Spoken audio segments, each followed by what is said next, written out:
Your time law powers confirms it. You were the one who killed my disciples, weren't you? Feng Tiandu asked in a cold voice as he glowered intently at Han Li. That's right, Han Li replied in a calm manner. Don't think that you have a right to get cocky just because you've developed a half-assed mastery over the laws of time. I'll send you to your grave right here and now, Feng Tiandu threatened in a dark voice. You killed 2 of his disciples? Well done. I'll have to treat you to a cup of wine for that alone, Taoist Huyan jibed. I want an entire flagon, Han Li negotiated with a smile. Deal. Taoist Huyan immediately chuckled as he tightened his grip around his longsword. Right at this moment, Ouyang Kuishan took a glance at the pill cauldron, then exclaimed in an urgent voice, We have to hurry. Those 2 pills are about to be fed to that living corpse.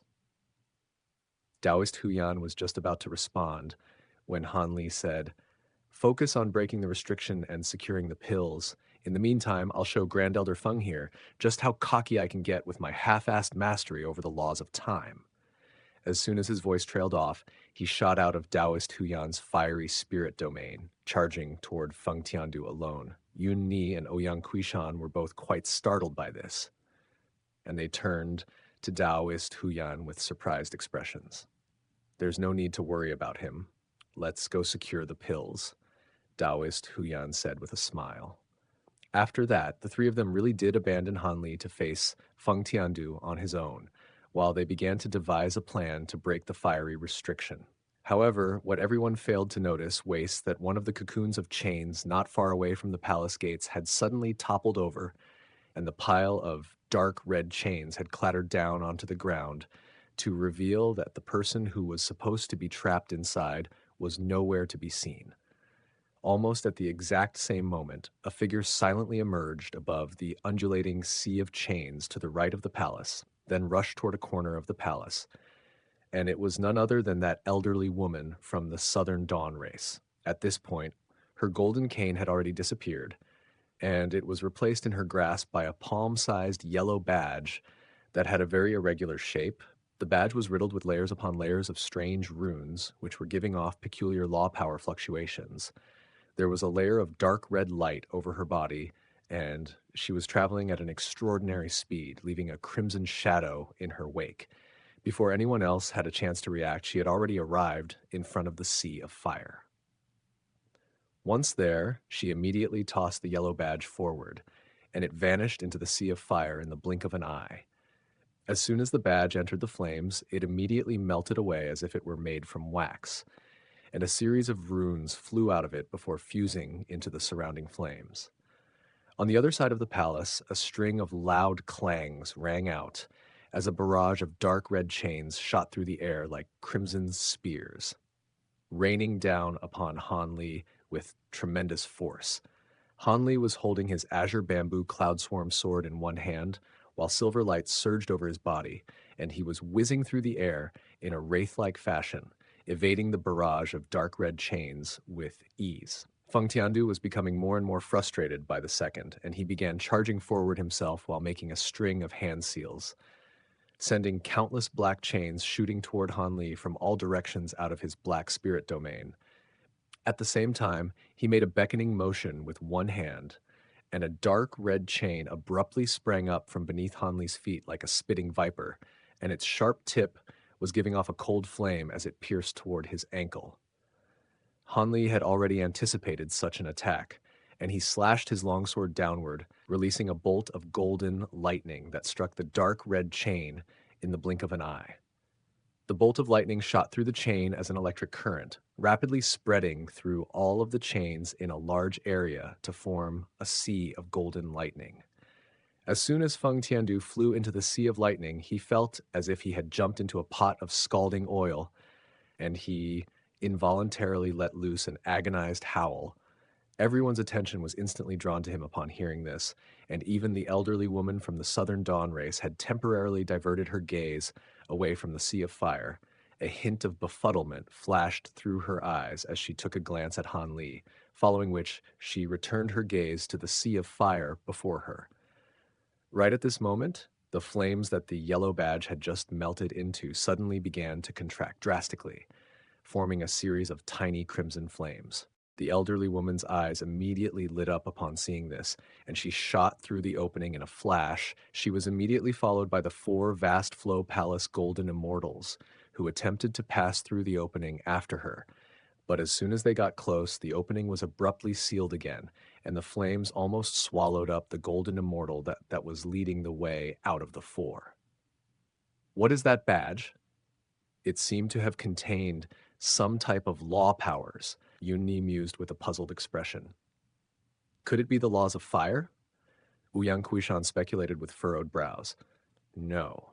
I don't know what it is, but I can sense that it's not the laws of fire. In any case, let's focus on breaking this restriction, Taoist Huyan replied with a shake of his head.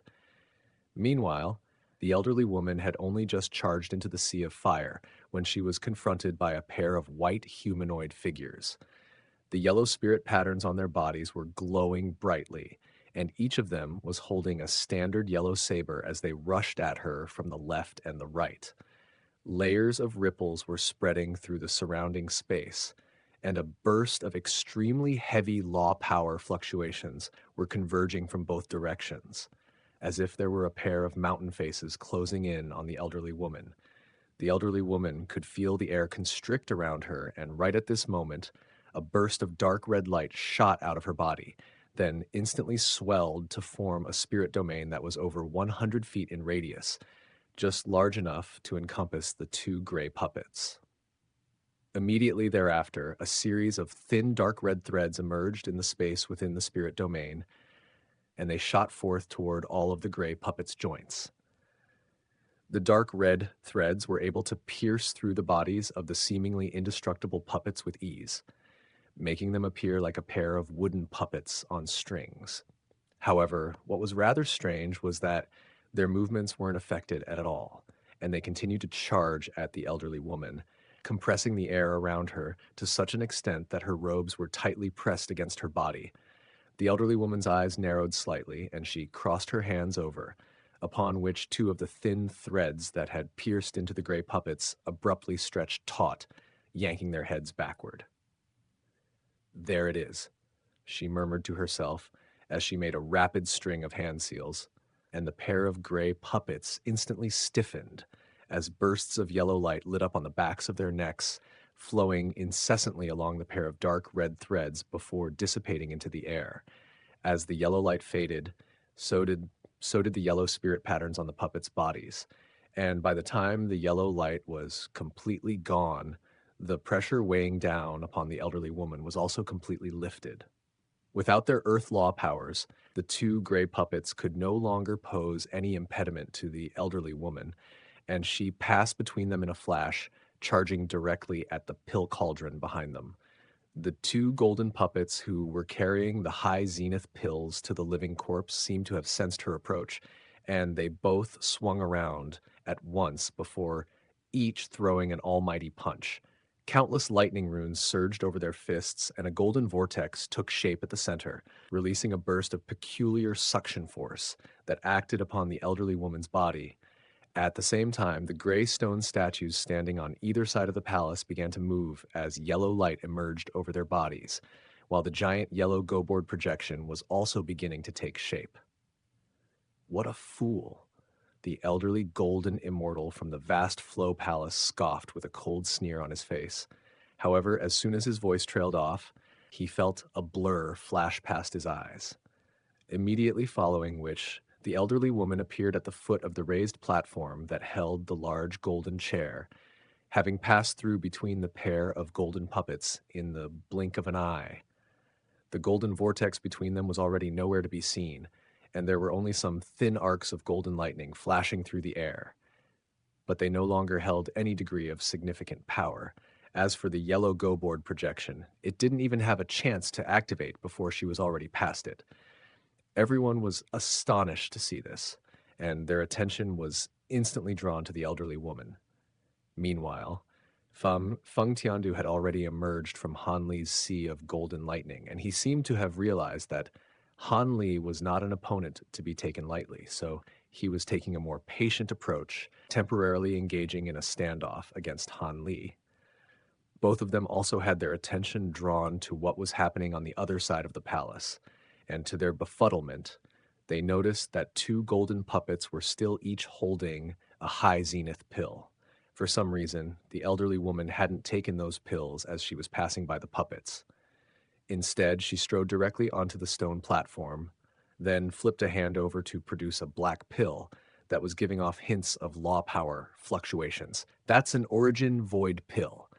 Hanli was immediately able to identify the pill as none other than the origin void pill that he had personally refined, and he cast his gaze toward the elderly woman with slightly furrowed brows. "What are you doing?" Feng Qiandu yelled as his expression changed drastically. The elderly woman turned around to take a glance at everyone, following which a peculiar smile appeared on her face, and she pinched the living corpse's chin between her fingers, then tilted its head back before feeding it the origin void pill. The pill slid straight down into the living corpse's stomach, which the elderly woman observed it intently with anticipation in her eyes. As for everyone else, they were all looking on in befuddlement.